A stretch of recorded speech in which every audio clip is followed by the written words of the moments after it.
तो ऐसा एक शोध है जो दर्शाता है कि बाएं हाथ वाले लोग दाहिने हाथ वाले लोगों की तुलना में औसतन 7 साल कम जीते हैं। तो बाएं हाथ को जोर लगाने वाला काम नहीं करना चाहिए। ये बाएं हाथ का दमन करने की बात नहीं है। अलग अलग हाथों के अलग अलग उपयोग हैं। इतना ही नहीं, दाहिने हाथ को ताकत लगाने वाले मुश्किल या कठिन कामों के लिए रखा गया था। बाएं हाथ को कोमल सौम्य कार्यों के लिए रखा गया था। ये कोई सांस्कृतिक चीज नहीं है। वैसे समय के साथ ये एक सांस्कृतिक चीज बन गई है, लेकिन ये एक योगिक सिद्धांत है कि आप अपने बाएं हाथ को कठिन काम करने के लिए इस्तेमाल नहीं करते हैं। ऐसा इसलिए है क्योंकि आपका दिल बाईं ओर है या दाईं ओर है? बाईं, आपकी बाईं तरफ है। बहुत कम ऐसे हैं जिनका दिल दाईं ओर होता है। आप उनमें से एक नहीं हैं। दिल का संचालन बाईं ओर होने के कारण अगर आप बाएं हाथ वाले हैं, अगर आप अपने बाएं हाथ का उपयोग अधिक कठिन, शारीरिक रूप से कठिन कार्यों के लिए कर रहे हैं, तो ऐसा एक शोध है जो दर्शाता है कि बाएं हाथ वाले लोग दाहिने हाथ वाले लोगों की तुलना में औसतन 7 साल कम जीते हैं, क्योंकि बाईं ओर को दिल को संचालित करने की जिम्मेदारी होती है, जो कोई छोटी बात नहीं है। तो बाएं हाथ को जोर लगाने वाला काम नहीं करना चाहिए। आपको ताकत और संतुलन के मामले में दोनों को संतुलित करना होगा, लेकिन सामान्य इस्तेमाल में उन सब कामों के लिए दाहिने हाथ का उपयोग करना सबसे अच्छा है जिसमें खास शारीरिक कठिनाई या ताकत शामिल होती है। आप बाएं हाथ का उपयोग एक हल्के तरीके से करते हैं। इस संस्कृति में अधिकांश कार्यों में जिनमें संतुलन की आवश्यकता होती है, उनमें दोनों हाथों का उपयोग करना होता है। अगर आपको कुछ प्राप्त करना है तो भारत में कोई भी इस तरह से अपना हाथ नहीं बढ़ाता। यह हमेशा ऐसे होता है। आपको दोनों हाथों का उपयोग करना चाहिए।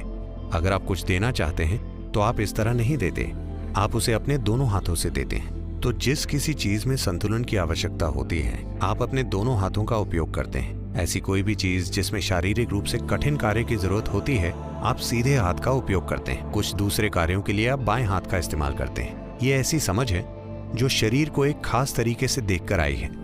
अगर आप अपने बाएं हाथ का उपयोग करते हैं तो आपका बायां या दाहिना मस्तिष्क सक्रिय नहीं होता।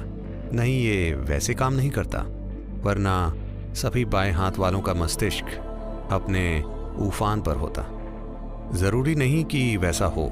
ऊर्जा की दृष्टि से अगर आपका बायां हिस्सा अधिक सक्रिय है तो संभव है कि आपके मस्तिष्क का सहज ज्ञान आयाम सक्रिय हो जाए। ऐसा नहीं कि यह असंभव है, हम जानते हैं, और हमारे पास बाईं ओर के लिए बहुत सारी साधनाएं हैं।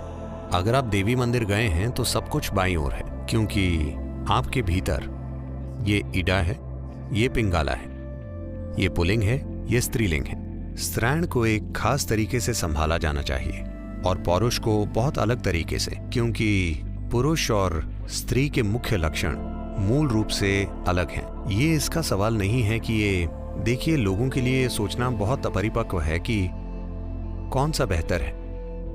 एक अपरिपक्व मन ही ये सोच सकता है कि कौन सा श्रेष्ठ है। ये श्रेष्ठता का सवाल नहीं है, ये एक अंतर है। अगर आप अंतर को नहीं पहचानते तो आप जीवन के प्रति संवेदनशील नहीं होंगे। अगर आप हर चीज को बराबर करने की कोशिश करते हैं तो जीवन के बारे में पूरी संवेदनशीलता चली जाएगी।